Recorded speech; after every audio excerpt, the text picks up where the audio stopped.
so the work that Freedom Fellows has been doing for the past, I think since April, we've been focused on working against GEO Group. Right now, GEO Group is a for-profit prison, and it's one of the second largest in the nation.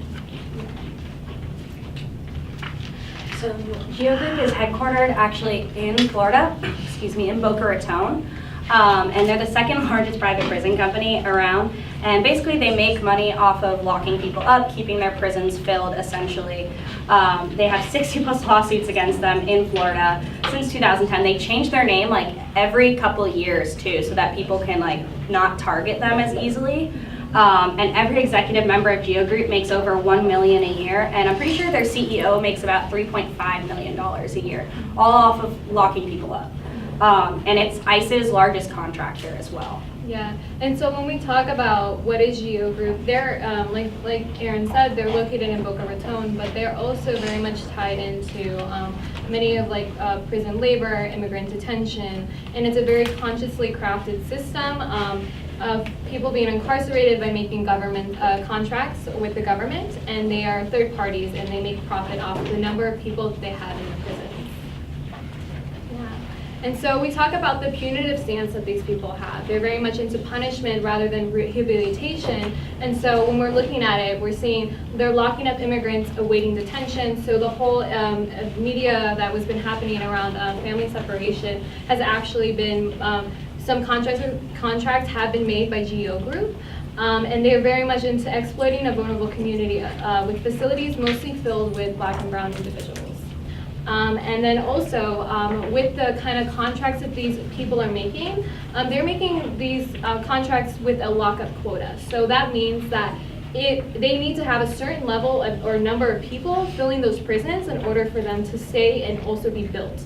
And so they're making them with politicians and making sure that they are being filled by making many more like truth in sentencing, which is that you have to fill up 85% of your sentencing before you're even considered for parole. And then the 3 strikes law, which is you are essentially like 3 strikes, you're in prison for life. Okay? Oh, and then I think one of the points there too, is, so Obama actually, when he was like in August 2016, he actually said that the Justice Department found that these private prisons weren't actually fit to serve as some criminal justice detention. And so they actually stopped it, except Trump when he reinstated it. So he repealed the order that or that Obama made, and it actually, profits have soared right after Trump was elected into office. Oh yes, and so prison labor, we talk about one of the things that because they're for profit, that means that they're trying any ways to make money off the people that are in their prison. And so one of the ways that they used to do this way before prison labor actually got started in the modern era was convict leasing program, which happened right after slavery happened.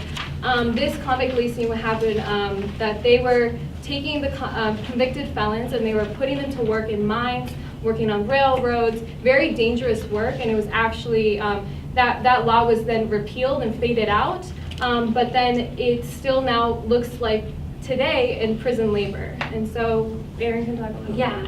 And so prison rehabilitation industries, they're really interesting because they say they're sending people to like get rehabilitated, get like better and everything. They're gonna have programs there, but really what they are usually like work camps and such.